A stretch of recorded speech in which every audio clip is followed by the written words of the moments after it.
Hi, my name is Sanjeev. My name is Jitu Punjabi. I'm going to make one observation and one question. First is that I've never felt so safe in this country as today, right? Take the last 4.5 years, no bomb blasts, no communal riots, no other riots. I think it's a huge achievement that our friends in media don't tend to talk about or don't tend to articulate, and the dichotomy between data and perception is quite different. So that's an observation I'd like to put on the table. The second thing, from a question perspective, can you take us through what do you think your key economic priorities would look like if you were to come back to government? Well, let me first clarify that I am not facing election. I am a technocrat. So I'll. Secondly, also I cannot take any credit for improvements in public security either, which I have also got nothing to do with. That's also a function of where you live and how well-to-do you are.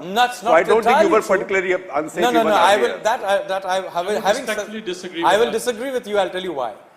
Other than what happened is happening in the Kashmir Valley, where clearly there is a problem, I would argue it's quite remarkable that no major Indian city has been struck by a big terrorist strike for now 5 years.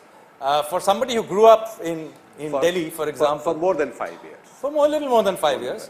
But I would say I grew up in Kolkata. Let's take a longer term. I was born in Kolkata. For about 9 years now. Well, I would say much less than that, because we had these bomb blasts in Diwali much more recently than that in Delhi, in Lajpat Nagar and other places. But anyway, point of the matter here is that I grew up in Kolkata during the Naxalite period. Then, by the time I became around 10 years old, we had all kinds of communist-linked violence like Mori Jhapi, etc. in Bengal and other parts of the country. Then you had the Assam agitation. Then you had all the Sikh Khalistani-related problems in northern India. And then you had, of course, the problems in Kashmir. Then you had the series of bomb blasts every year in Mumbai, in your train system, something happening. Then, of course, 26/11.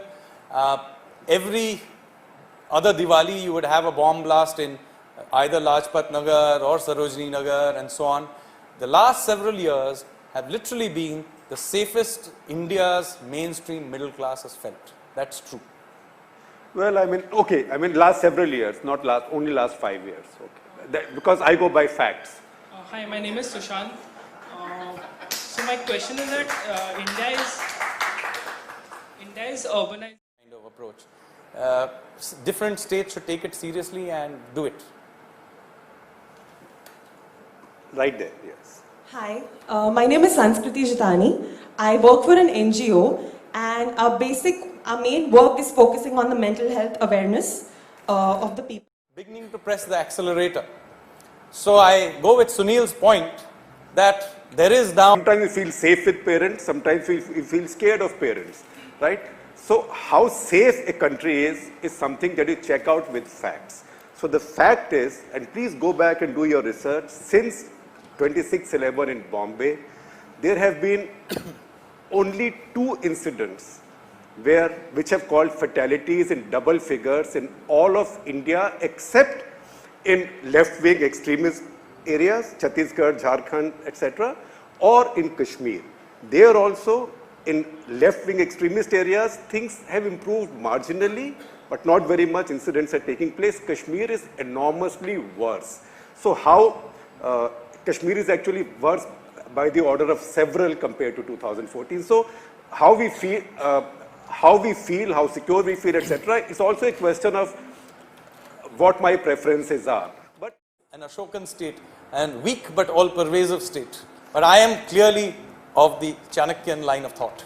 So now we know, now all of you know that we have the promise of 3 more great conversations with Sanjeev Sanyal. One about the Ashokan state versus the Kautilyan state. Second on urbanization. And third will be an argument between him and me that somebody will moderate on whether India has become more secure with every passing decade or not. So having said that, thank you very much for watching. There will be another great guest.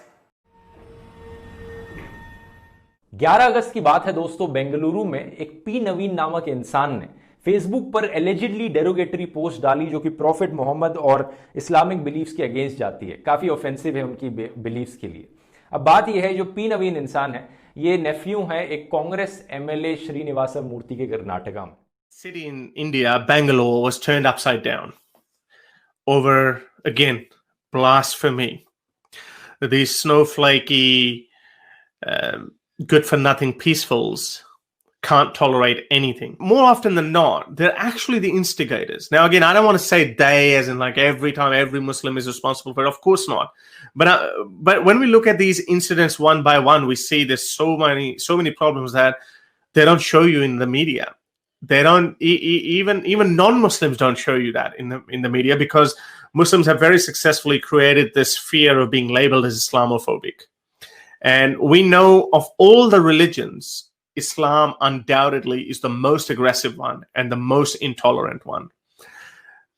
We have tons of footage where Muslims are desecrating temples, statues, idols, abusing people, their religion and everything. But when it comes to them, they don't even allow people like us to just criticize Islam in a civilized manner. They don't even allow us that. I've never shown the cartoons of Muhammad. I've never called him the P word. I've never done any of that. Obviously, I've been sarcastic in my approach, but I've never abused him.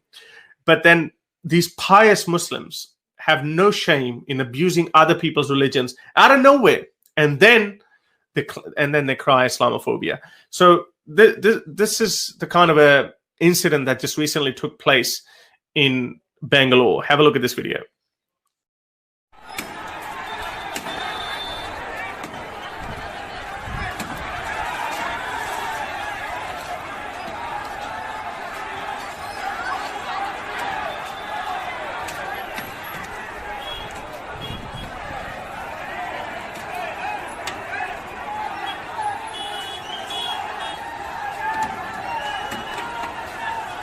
So there's so many other photos. You can go and have a look. Bangalore riots.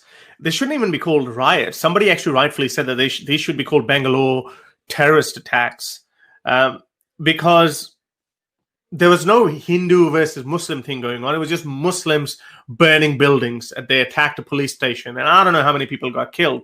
But why it happened, over what it happened. So let me show you this photo. So what happened, there was a Muslim who was mocking a Hindu goddess called Durga. And they made a sexualized image. They put Prime Minister Modi behind Durga goddess, kind of in a sexual innuendo, etc., and then cursing the Hindu goddess. Hindu, who happened to be a nephew of a congressman, Indian Congress. And he posted a cartoon of Muhammad and Aisha, where Aisha is sitting on Muhammad's lap, and it says Muhammad was 52 and Aisha was 9. Basically, he was quoting Sahih Bukhari, that a lot of Muslims actually acknowledge that. They have no problem with that. And then they burnt the city down. They turned it upside down. So